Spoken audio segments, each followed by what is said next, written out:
তিরমিজি শরীফের ভিতরে একটি হাদিসে মুবারক খুব সুন্দর করে বর্ণিত হয়েছে মাওলা হজরত আলী রাদিয়াল্লাহু তাআলা আনহু এর ব্যাপারে, তিনি মর্যাদা শান এর ব্যাপারে।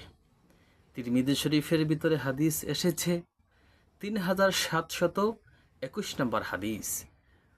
হযরত আনাস ইবনে মালিক রাদিয়াল্লাহু তাআলা আনহু থেকে বর্ণিত, তিনি হাদিসে বর্ণনা করেন রাসূলুল্লাহ সাল্লাল্লাহু আলাইহি সাল্লামের কাছে এই পাখির মাংস, পাখির গোশত রান্না করা এমত অবস্থায় উপস্থিত হলেন, হাজির হলেন। কোন একজন সাহাবী নবীজিকে পাখির গোশত হাদিয়া করলেন। রাসূলুল্লাহ সাল্লাল্লাহু আলাইহি সাল্লাম এই পাখির গোশত সামনে নিয়ে নবীজি আল্লাহর কাছে দোয়া করতে লাগলেন, ইয়া আল্লাহ, এই সৃষ্টির মধ্যে, তোমার এই সৃষ্টির তামাম সৃষ্টির মধ্যে সব চাইতে যেই বান্দা তোমার কাছে বেশি মহাব্বতের, ওই বান্দাকেই আমার কাছে আমার সামনে উপস্থিত করে দাও।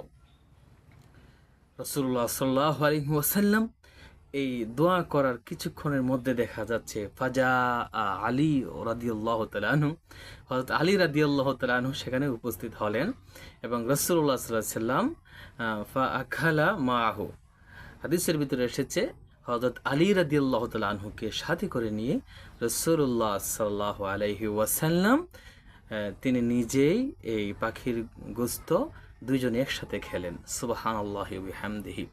প্রিয় ভাই সব, এই হাদিস থেকে প্রতীয়মান হয় আল্লাহর সৃষ্টির মধ্যে হযরতে আলী রাদিয়াল্লাহু তাআলা আনহু কতই না মহব্বতের, কতই না শ্রেষ্ঠ ছিলেন।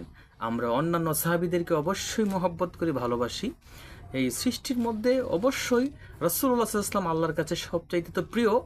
এর ভিতরে আরও কিছু প্রিয় বান্দা আছে, এর মধ্যে অন্যতম হচ্ছেন হযরত আলী রাদিয়াল্লাহু তাআলা আনহু।